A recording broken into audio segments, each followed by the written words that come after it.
de partout, bienvenue mesdames et messieurs à ce premier numéro de l'émission Mon Talent. Mon Talent, c'est une émission de notre média en ligne que vous présente Jeannette Kambilangandou. Et dans ce premier numéro, je reçois pour vous l'abbé Joseph Mukadjumusuwe. Il est prêtre du diocèse de Mbujimayi et un écrivain, je peux dire un jeune prêtre écrivain du diocèse de Mbujimayi. Et présentement à Kinshasa, il est en train de faire son master. Monsieur l'abbé, bonsoir. Bonsoir Jeannette. J'espère que vous vous sentez bien.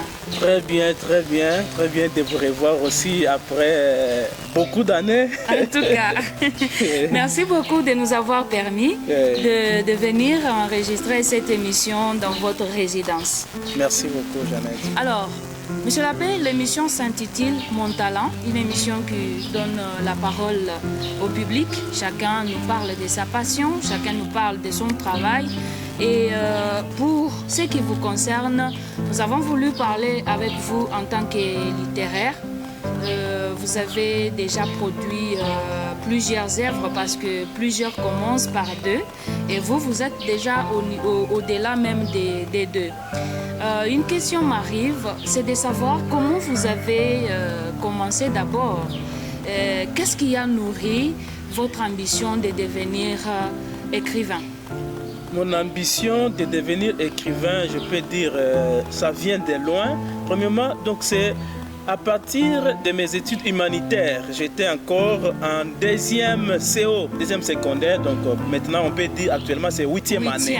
Oui, c'est à partir de là que j'ai nourri ces rêves de devenir écrivain parce que nous avions un professeur qui nous donnait les cours de mathématiques, mais comme les mathématiques c'est un peu un cours difficile, il arrivait des moments où il arrêtait pour d'abord nous raconter les histoires qu'il avait lues, les romans qu'il lisait. Oui. Par exemple, de Mongo Betty, un boy à Pretoria, il nous racontait d'une manière là qui nous attirait et on ne pouvait pas vraiment ne pas encore continuer avec les cours de mathématiques. Alors c'est là, à chaque fois, quand il revenait avec ses histoires, nous racontait donc ses romans, ce qu'il a lu.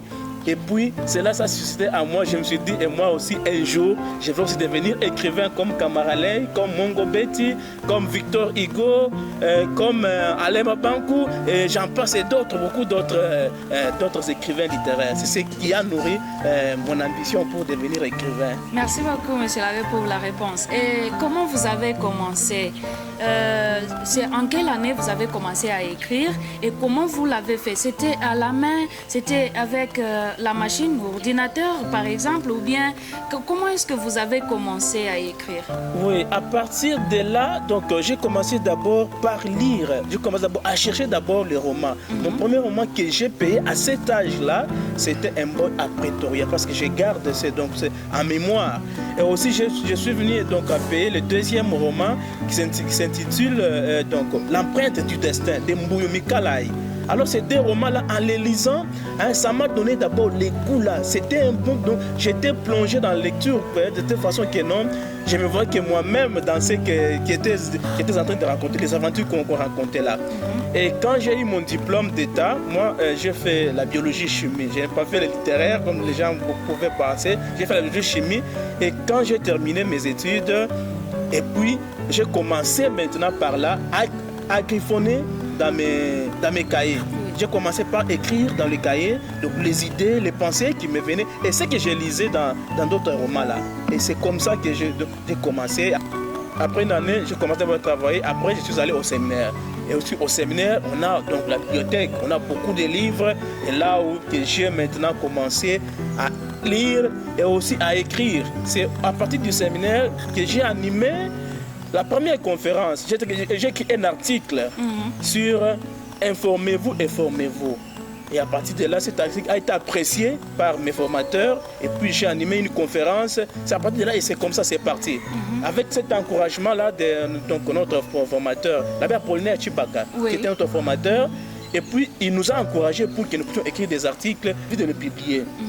Mais on n'avait pas publié, mais on avait animé des conférences. Et à partir de là, je me suis dit que non, moi je ne peux pas m'arrêter par là, je dois continuer. Et c'est comme ça c'est parti. Merci, monsieur l'abbé. Et vous savez, vous étiez dans la zone Kasaï. C'est une zone, je peux dire, un peu compliquée en matière des publications, par exemple, au départ, je pense. Au moment où vous avez commencé à écrire, je sais qu'il n'y avait pas encore des maisons d'édition, et même s'il y en avait, il fallait des possibilités pour y arriver, pour la publication. Alors, comment vous avez procédé pour arriver à la première publication, donc la publication de votre première œuvre? Oui, ma publication, ça c'était vraiment une grande difficulté que j'ai pu rencontrer, qui pouvait déjà même me décourager, parce que j'ai commencé à écrire depuis longtemps. Mais au Kassai, il n'y a pas de maison d'édition. Même jusqu'à présent, il n'y a pas de maison d'édition. Oui. Alors ça m'a pris beaucoup de temps, mais j'écrivais toujours, j'ai dit que non, je publierai ça un jour. Et aussi, l'occasion fait les rares. C'est après longtemps après devenir prêtre, parce que comme le premier roman, j'ai fait donc 18 ans pour l'écrire. Mais j'avais déjà terminé, mais comme il n'y avait pas de maison d'édition, mais j'ai gardé toujours mes écrits dans le cahier. Oui. Et c'est quand l'occasion m'est donnée, quand Ngandanjika, on a commencé donc les animer, donc les éditions du Tunga. Oui. J'ai rencontré des professeurs qui étaient venus faire des conférences la journée mondiale du livre, oui, à qui j'ai intéressé mon manuscrit, comme Pichi Banda. Oui. Il a aussi donc pris mon manuscrit, il a lu, il m'a encouragé. Et cela, ça m'a donné donc de la. À partir de là, quand il a lu, il a corrigé. Je me suis dit, j'ai contacté un autre grand frère qui était ici à Kinshasa, oui, et puis je lui ai envoyé le texte. Il a dit, je vais donc envoyer ça à la maison d'édition. Mais ça m'a coûté un peu là, mais j'ai donné parce que c'était ma passion, c'était ma vision. Et c'est à partir de là que j'ai envoyé le premier texte. Déjà, c'était en 2022 que j'ai envoyé le premier texte que j'avais déjà depuis longtemps là, donc conservé.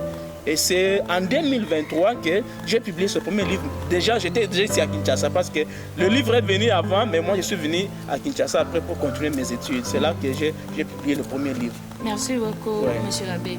Et lorsque vous avez... Le premier roman, c'est Une vie sans espoir, j'espère. Ouais. Parce que j'ai ici devant moi les exemplaires de vos 3 œuvres.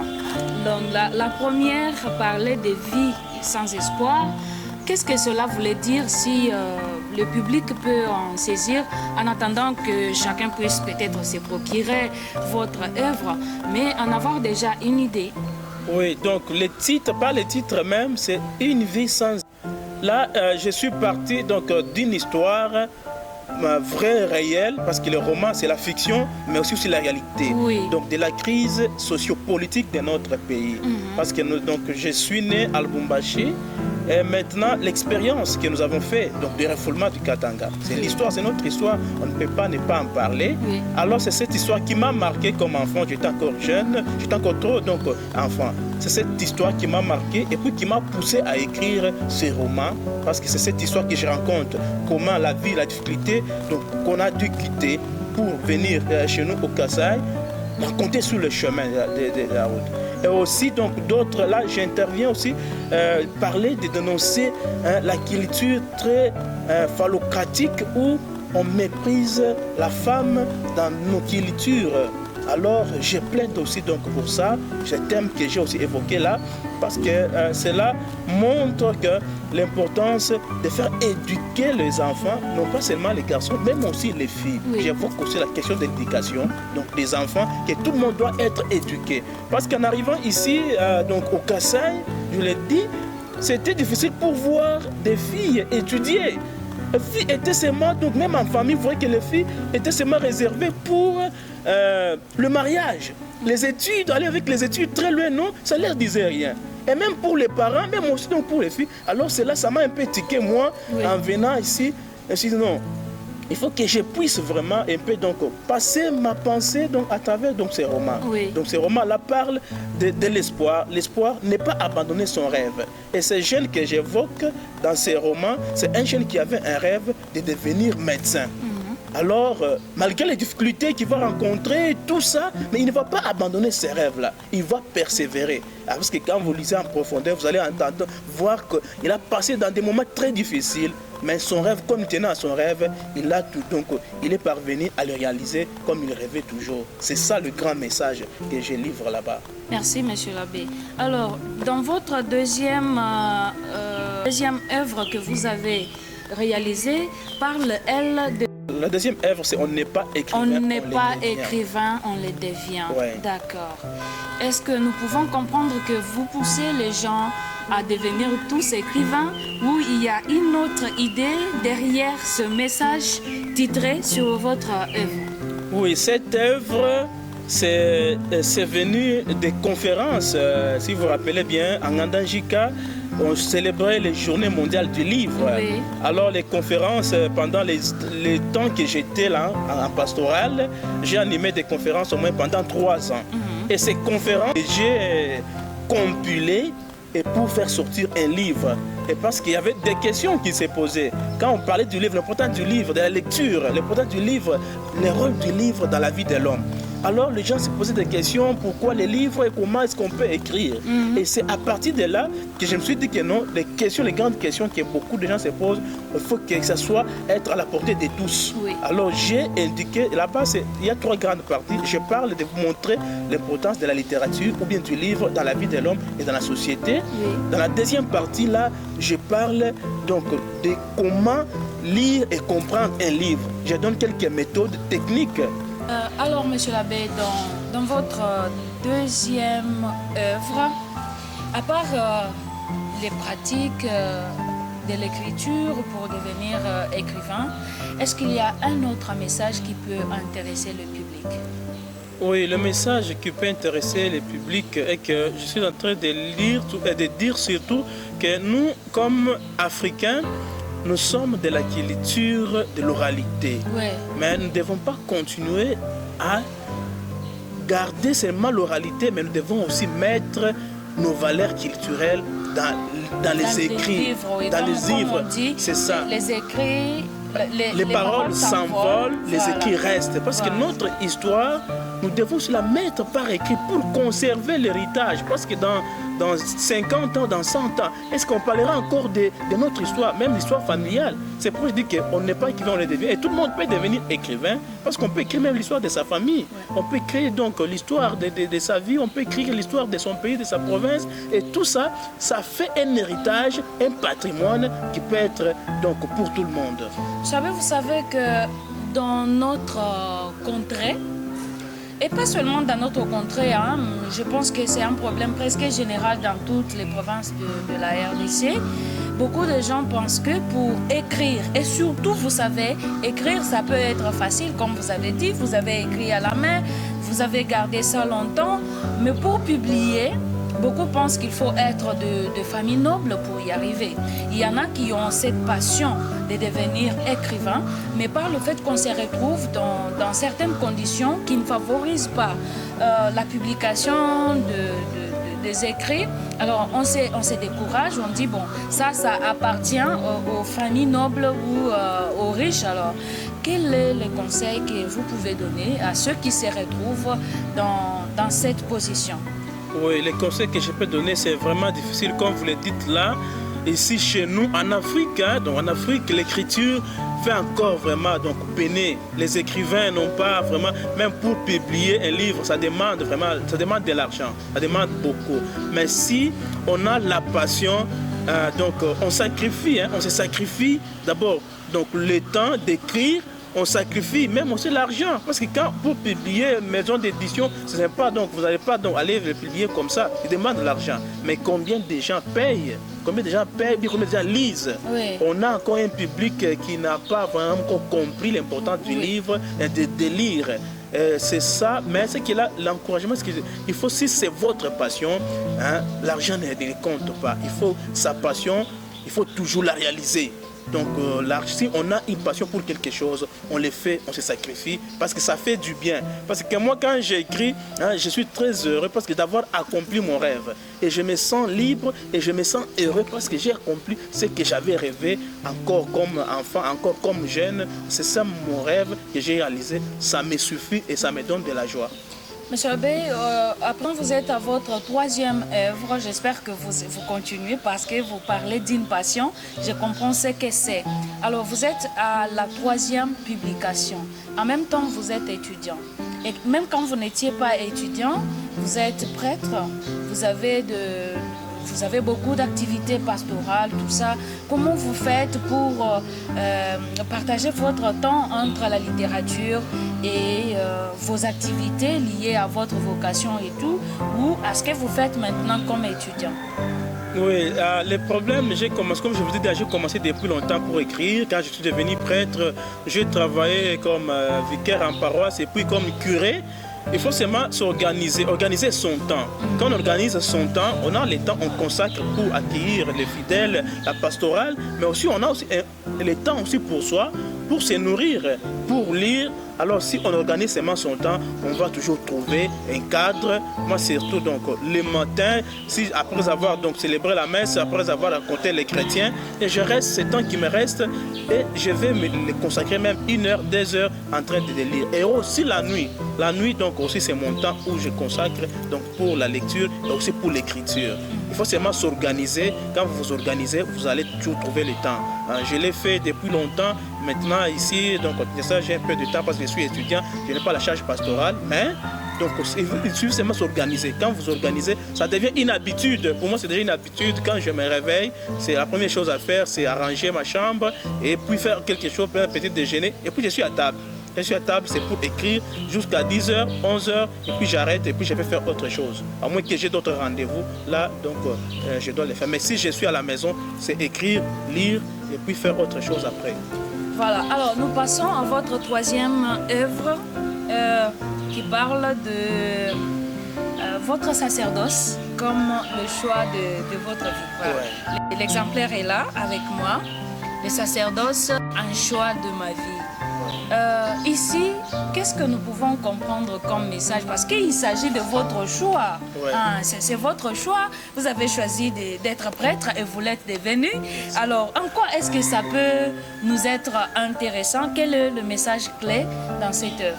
Oui, cette œuvre, j'ai écrit ce livre, j'étais à l'occasion de mes 10 ans de sacerdoce. J'ai fêté l'année passée, 2025. Oui. Alors, je me suis dit, j'ai passé beaucoup de temps donc, en paroisse et j'ai rencontré beaucoup de jeunes qui avaient vraiment les problèmes d'orientation dans leur vie. Que choisir? Et même aussi des difficultés au niveau de la famille qui refuse que l'enfant puisse devenir prêtre ou bien aller donc devenir religieuse. Et aussi même pour faire les choix dans le mariage. Alors, j'ai écrit mon expérience propre, personnelle, pour montrer que j'avais aussi donc beaucoup de choix dans ma vie. Moi, j'ai fait les études de biologie chimie pour devenir médecin. J'ai rêvé de devenir médecin. J'ai rêvé de devenir militaire, officier militaire. J'ai rêvé de beaucoup de choses. Mais c'est tombé aussi que j'ai rencontré un prêtre et qui m'a façonné et donc qui m'a séduit dans sa façon d'être. Et puis je me suis dit je vais aussi devenir aussi prêtre. Alors quand j'ai réalisé là, c'était les 10 ans pour célébrer cela, voir mon expérience, comment j'ai passé les étapes pour faire ces choix. Ce n'est pas facile, mais ça fait la joie parce qu'on a choisi librement pour répondre à l'appel de Dieu qui nous a appelés pour devenir pasteur dans son champ. Si on peut, s'il faut comprendre, vous demandez aux jeunes de devenir à un certain moment responsables et maîtres de leur vie. Parce qu'il y a des jeunes qui se laissent influencer par exemple, les mythes, les coutumes, la famille. Moi, j'ai besoin de devenir tel, mais parce que la famille s'impose ou les amis s'imposent, il y en a qui arrivent à lâcher leurs rêves et finalement, ils ne savent sur quel pied danser. Et tout ce qu'ils doivent faire doit être décidé par tel ou tel, où ils suivent l'influence des opinions des autres. Donc il faut comprendre que là, vous demandez aux jeunes de devenir responsables. Donc. Oui, c'est bien, c'est ça les grands messages, ce que vous dites là. Donc ça veut dire que dans la vie, nous devons savoir faire un choix. Et notre choix, c'est ça qui fera notre bonheur. Dans n'importe quel, que ce soit dans la vie de consacrer, dans la vie de devenir prêtre, ou bien dans la vie du mariage, il faut faire un choix. Et votre choix, c'est ça qui vous... Là, vous êtes vous-même dans votre liberté quand vous le faites et vous serez heureux de ce que vous êtes. Parce que quand on fait un choix, on sacrifie. Il y a d'autres choses qu'on va abandonner. Oui. Parce qu'il y a beaucoup de choses qui peuvent venir devant nous, qui peuvent se présenter devant nous. Mais vous, prenez le temps de réfléchir, prenez le temps de méditer sur votre vie et puis faites votre choix et vivez votre choix là. Et cela n'exclut pas que dans ces choix-là, vous n'allez pas rencontrer des problèmes, des difficultés. Des difficultés, il y en a comme dans toute vie humaine. Et alors, on s'engage dans cela. Quand vous vous engagez, vous sacrifiez et puis vous serez heureux dans ce que vous êtes. Voilà, merci beaucoup, monsieur l'abbé. J'espère que vous avez donné presque beaucoup de clarté dans toutes les œuvres que vous avez déjà réalisées. Ces trois que nous avons parcouru ici avec vous, vous avez synthétisé chacune de ces œuvres. Alors, est-ce que vous pensez continuer votre passion littéraire ou devant certaines contraintes, vous allez vous arrêter à ces trois? Oui, moi je me suis dit, je me suis donné des raisons pourquoi je suis devenu écrivain, même dans ces livres. J'ai dit pour moi, c'est une passion qui ne peut pas vraiment s'arrêter parce que j'ai dit pourquoi je suis devenu écrivain. La raison fondamentale, parce que je ne vais pas mourir. Ça veut dire que je ne vais pas mourir parce que les écrivains, les artistes ne meurent pas. Oui. Ils restent dans leurs œuvres. Oui. Alors, et moi aussi, c'est ma passion. Je veux vraiment garder aussi, être les gardiens de nos valeurs culturelles, de nos valeurs africaines, de nos valeurs humaines, donc comme humains. Alors, je dois laisser des traces dans ma vie et c'est écrire. Écrire pour moi, je ne peux pas abandonner. Ça, c'est devenu déjà quelque chose de ma nature ou quoi. Oui. Parce que tout ce que je vois, tout ce que je regarde, ça me pousse toujours à écrire, à laisser des traces et aussi à transmettre quand même des expériences et aussi des connaissances que je découvre aussi à travers les autres livres, les autres écrits. Ouais. Merci, monsieur l'abbé. J'aimerais qu'on fasse un petit pas en arrière. On revient sur Une vie sans espoir, l'œuvre dans laquelle vous avez évoqué aussi la position de la femme, pas seulement dans l'espace Kasaï. Je crois que c'est une situation presque générale en RDC. Il y a aussi dans beaucoup de provinces, les filles n'étudient pas. Et aujourd'hui, il y a certaines femmes qui ont déjà fait un pas, qui ont des postes de responsabilité. Et des fois, elles n'arrivent pas à être à la hauteur et tout. Quel message vous pouvez d'abord donner à cette femme-là qui a déjà marqué un pas, mais qui, des fois, se retrouve devant l'opposition des hommes et elle essaye de bafouer sa mission, elle essaye de reculer, céder à la manipulation des hommes. Oui, en tant que écrivain, aussi en tant que pasteur, j'ai toujours moi encouragé vraiment la femme, la jeune fille, parce que la femme a vraiment une grande richesse en elle. Dès la création, Dieu en la créant, la femme lui a donné les potentialités. Alors, dans notre culture, c'est là que j'ai dénoncé, notre culture africaine, des fois, on a cette tendance à empêcher la femme de s'exprimer, de montrer ses potentialités. Oui. Alors, j'ai toujours encouragé, non, allez montrer vos potentialités, ne vous limitez pas. Donc nous les hommes, des fois on s'impose, on veut donc dire que c'est toute la culture à mater, non, cette culture-là, avec ce 21e siècle, nous ne sommes pas encore de cette étape-là. Il faut que la femme puisse s'exprimer et puisse avancer. C'est là nous voyons des avancées, même aussi quand même dans notre pays. Nous voyons des avancées même aussi au niveau donc africain. Il y a des femmes vraiment qui s'imposent. Si vous avez vos qualités, si vous avez vos talents, il ne faut pas hésiter pour les mettre donc à la disposition de tout le monde. Il ne faut pas mettre pour ne pas les mettre au service de la communauté, de la société. Si vous avez votre talent, bien sûr, vous allez rencontrer des difficultés, des problèmes, des gens qui vont chercher à mettre les bâtons. Oui, comme aussi les hommes, aussi comme femmes, il faut exprimer parce que vous avez une richesse énorme en vous. Les femmes ont une richesse énorme. Et je suis en train même, j'ai un poème donc, que je remets donc. L'émancipation de la femme africaine. Je suis en train d'écrire et qui peut peut-être devenir un livre un jour. De parler sur ça. Comment la femme africaine peut aussi vraiment contribuer. Si on laisse seulement les enfants et les garçons étudier, mais la femme, comment est-ce que la société peut se développer? Parce que c'est la femme qui est la gardienne de la culture. Et si elle n'est pas bien éduquée, si elle n'est pas instruite, et qu'est-ce qu'elle va donner aux enfants et quelle sera la génération future. C'est pourquoi j'insiste beaucoup sur l'éducation de la femme. Oui. Quand la femme est bien éduquée, quand la femme est bien instruite, elle se donne et elle peut bien, aussi la société peut se développer et aller de l'avant. C'est ça. Donc il faut que les concours des deux. Dieu n'a pas créé seulement Adam, il a créé Adam et Ève. Les deux ensemble, et s'ils sont ensemble, ils peuvent aller de l'avant et faire des grandes choses comme en famille, comme foyer et même aussi comme société. Voilà. Oui. Alors, est-ce que vous avez un message à lancer au public? Oui, le message que je peux lancer au public, c'est de toujours suivre votre chaîne quand vous parlez donc du talent. Aussi, nous sommes là pour donc aider, partager notre propre expérience et aussi partager aussi parce que nous voulons que le changement, surtout dans notre pays, le changement dans notre société, le changement dans nos communautés et qu'on puisse changer des mentalités. On est au XXIe siècle, l'Afrique, le Congo ne doit pas rester toujours donc, derrière les autres nations. L'Afrique, le Congo doit avancer. Et il faut avancer, il faut être instruit. Pour avancer, il faut vraiment connaître, il faut savoir et se cultiver. Parce qu'on a, avec le monde de la communication, on peut facilement vraiment se cultiver soi-même pour aller de l'avant et donc être épanoui dans la vie, quoi. Merci beaucoup. Yeah. Si quelqu'un a besoin de trouver l'une de vos œuvres, comment on peut procéder? Oui, pour les trouver, donc il y a ici à Rugini, les gens peuvent venir ici à Rugini, sur l'avenue Banzangungu, numéro 5. Il y a donc des œuvres parce que je les publie dans une édition privée. À Mboujma, ils sont au point de vente à Bonzola.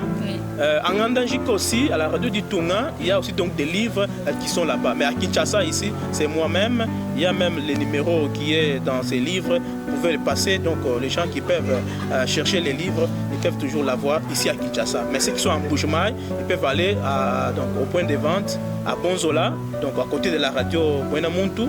Ceux qui sont en Ngandangika, ils peuvent aller aussi donc, à la radio du Tonga. Il y a donc toujours mes livres qui sont là-bas. Monsieur l'abbé, nous vous disons sincèrement merci. Merci beaucoup, Jeannette. Mesdames et messieurs, c'est la fin de ce magazine, l'émission Mon Talent. Premier numéro aujourd'hui, nous l'avons réalisé avec l'abbé Joseph Moukadjounsubwe, prêtre du diocèse de Mboujima-Mayi.